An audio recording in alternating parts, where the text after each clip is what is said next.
Olá, a partir de agora você é nosso convidado a acompanhar uma conversa com o senador Raimundo Lira. E o nosso tema é uma medida provisória que chega agora ao Congresso Nacional e que pode facilitar a administração de municípios e estados brasileiros. A medida provisória ainda está naquela comissão especial mista que avalia a pertinência da medida provisória, da matéria fazer parte dessa tramitação especial que é a medida provisória. E nessa comissão, o senador Raimundo Lira é o relator da matéria. Senador, muito grata pela sua presença aqui no nosso programa, porque essa medida provisória é um facilitador da administração dos entes federativos. Ô Tânia, essa medida provisória chegou em boa hora, porque nós estamos ultrapassando 2 anos e da maior crise econômica que o país já teve, e quando há uma crise econômica, a produção cai drasticamente, o consumo cai e também a arrecadação de impostos. E os maiores prejudicados são os municípios onde reside a população. Então é fundamental essa medida provisória, 778, que eu estou tendo o prazer de relatar, que vai facilitar a vida dos municípios brasileiros.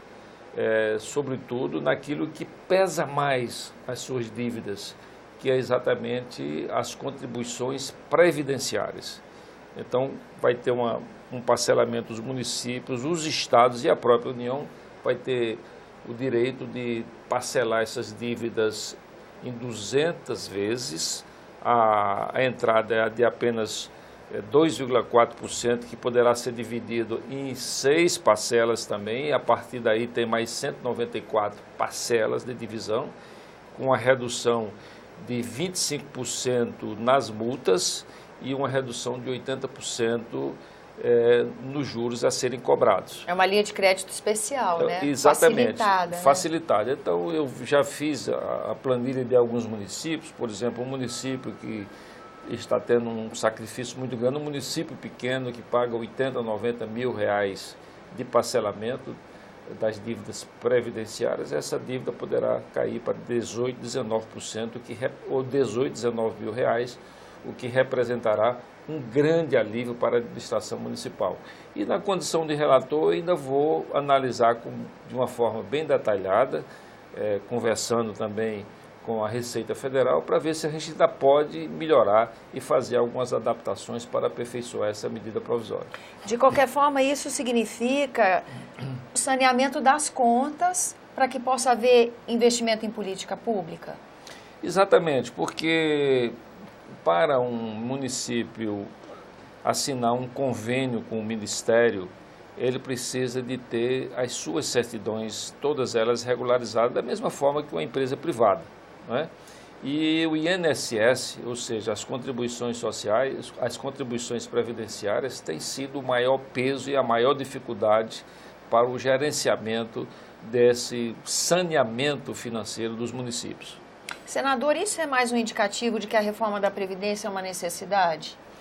A reforma da Previdência, ela foi, já foi feita em alguns países, no caso da Grécia, que é um exemplo mais recente, no caso da Espanha, porque eles deixaram que as coisas acontecessem, não havia clima político para essa reforma, mas acredito que, no momento, a reforma da Previdência ela está tendo uma resistência muito grande da população brasileira e ela precisa ser mais detalhada, mais estudada, para que possa ter o apoio e adesão não só dos previdenciários, mas sobretudo da população e da opinião pública brasileira. Então, enquanto isso, uma medida como essa possibilita a gestão de um ente federativo, né? Exatamente. Eu tenho, inclusive, estou preparando um projeto de lei, né, que vai dificultar em relação ao pagamento de impostos ou a sonegação de impostos das empresas brasileiras, porque nós temos aí um contingente muito grande de empresas que pagam rigorosamente os seus impostos, e você tem também um contingente de empresas que não têm condições de pagar impostos, e tem um contingente de empresas que não pagam porque quer fazer um autofinanciamento com o recolhimento de impostos. Então eu estou estudando um projeto que vai dificultar exatamente aquele grupo minoritário de empresas que usa o não pagamento dos impostos como um autofinanciamento, como se fosse um financiamento bancário subsidiado. E que no fim é quem acaba se beneficiando de programas de refis, não é isso? Exatamente. E acaba quem paga em dia não sendo contemplado. Exatamente. Não é? Eu acho que o refis é uma necessidade em determinados momentos, mas a frequência do refis, né, cria essa cultura do não pagamento dos impostos nas datas certas. Mas vamos voltar para a nossa medida provisória. Um prefeito que nos ouve agora, por exemplo, ele pode ter uma esperança de ter um alívio nas suas contas ainda esse ano? Com certeza, porque nós vamos dar o máximo de agilidade na comissão especial que analisa a medida provisória 788/2017, porque nós consideramos que esse assunto é um assunto urgente, né? Porque muitos municípios estão impedidos de receber recursos federais, né, através de convênios de obras que são importantes para o desenvolvimento dos municípios, porque não tem as certidões negativas para receber e efetivar esses convênios. A medida provisória, depois que é analisada por essa comissão mista das duas casas, ela vai para a Câmara direto para plenário ou ainda passa em comissão temática? Normalmente a medida provisória vai depender muito do acordo de lideranças, né? Ela pode perfeitamente, pela urgência dela, pela importância social e econômica que ela tem, com certeza ela vai direto para o plenário. E a expectativa é isso nas duas casas, esse é um tema que sensibiliza o parlamentar, no né, Senado, senador? Com certeza, quando ela sair da Câmara, ela vai direto para o plenário do Senado Federal.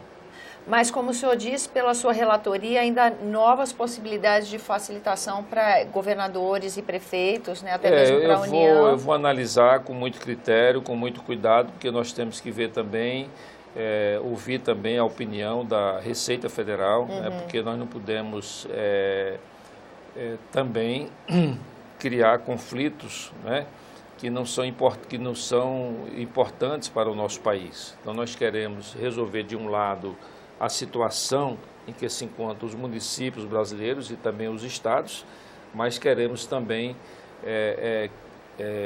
criar um parecer de tal maneira que ele seja o mais justo para os prefeitos e para os governadores, mas ao mesmo tempo ele atenda também às expectativas da Receita Federal. E sobre a tramitação do projeto que o senhor anunciou que pretende apresentar, é ainda esse semestre que o senhor apresenta? Vou apresentar ainda esse semestre. Eu estou estudando para fazer um projeto bem feito, bem elaborado. E eu tenho certeza que esse projeto vai ser de interesse do nosso país. Com certeza. Aí, com essa, é o tipo do tema que ajuda também a tramitar um pouco mais rápido, né? Exatamente. A casa é sensível a essa questão da administração de estados e municípios, né, senador? É muito sensível, porque, eu repito, a população mora nos municípios e nós representamos aqui os nossos estados.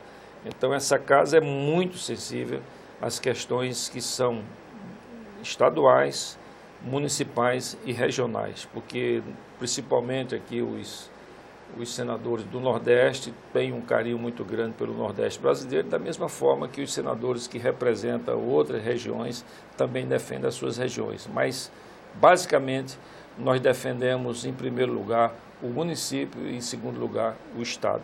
E falando em região Nordeste, eu não vou sucumbir aqui à tentação, porque hoje eu acompanhei uma fala do senador no plenário.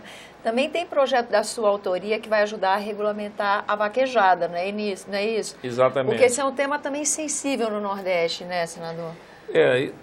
A PEC foi aprovada essa semana, né?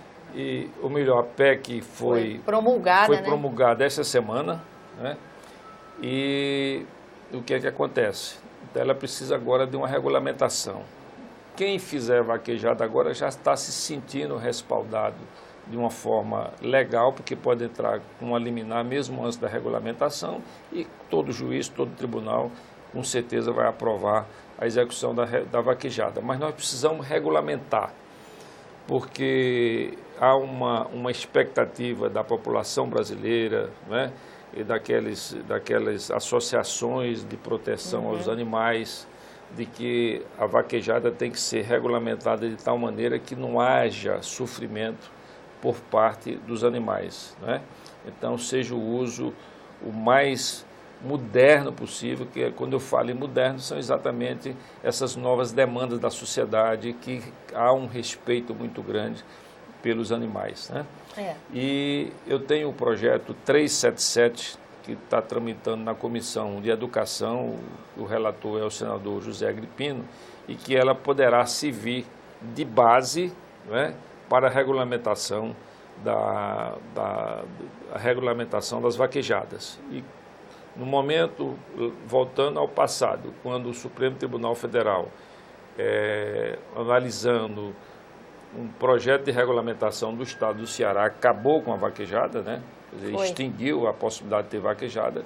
Eu fui, se não fui o primeiro, fui o segundo, acredito que o primeiro parlamentar de todo o país que se insurgiu e que iniciou esse movimento para o restabelecimento das vaquejadas, porque é um acontecimento não só econômico no Nordeste brasileiro, mas também um acontecimento de grande força cultural, né? Então nós temos a vaquejada, ela surgiu há mais de 100 anos, portanto já faz parte da cultura do Nordeste brasileiro e é importante do ponto de vista da economia, porque se avalia entre 700 e 1 milhão de pessoas que estão envolvidas economicamente nesse processo. São os criadores de gado, especificamente para a vaquejada, são os criadores de cavalo que estão dia a dia aperfeiçoando e aprimorando a raça, né, para que haja sempre cavalos de boa qualidade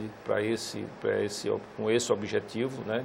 É uma atividade econômica importante, os vaqueiros, os auxiliares e todo o entorno de comércio que gira em torno desses grandes acontecimentos. Por exemplo, lá na cidade de Campina Grande, nós já presenciamos vaquejadas com um público de aproximadamente 60 mil pessoas. Então essas pessoas todas vão para esse parque de vaquejada e naturalmente tem toda aquela atividade comercial de vendedores de refrigerantes, água mineral, de sanduíche. A própria moda da vaquejada, né? Exatamente, roupas específicas, botas, né? Acessórios. Então é uma coisa, é um sistema econômico, transporte dos animais, transporte de estado para estado. Então é uma atividade econômica de grande importância e isso faz com que todos nós nordestinos estejamos de parabéns, né, e aliviados com essa grande solução. Bom, eu vou encerrar a nossa entrevista aqui, reiterando o convite para o senhor voltar, porque estamos aqui, são 3 projetos que estão em tramitação, 2 de autoria do senador, 1 de relatoria, e a gente gostaria de ter retorno dessas tramitações. Senador, muito grata pela sua presença aqui no nosso programa. Muito obrigado, Tânia, obrigado a todos os telespectadores da TV Senado. Estarei sempre à disposição para esclarecimentos e informações que são importantes, né, aqueles que estão nos vendo e nos ouvindo, né? Muito grata, e eu agradeço também a você que nos acompanha, lembrando que esse é o programa Argumento e você é nosso convidado a fazer sugestões e críticas ao trabalho da TV Senado. Para isso é 0800 61 2211 e é uma ligação gratuita. Há também a possibilidade de rever esse e outros dos nossos programas pelo endereço eletrônico senado.leg.br/TV. Até a próxima.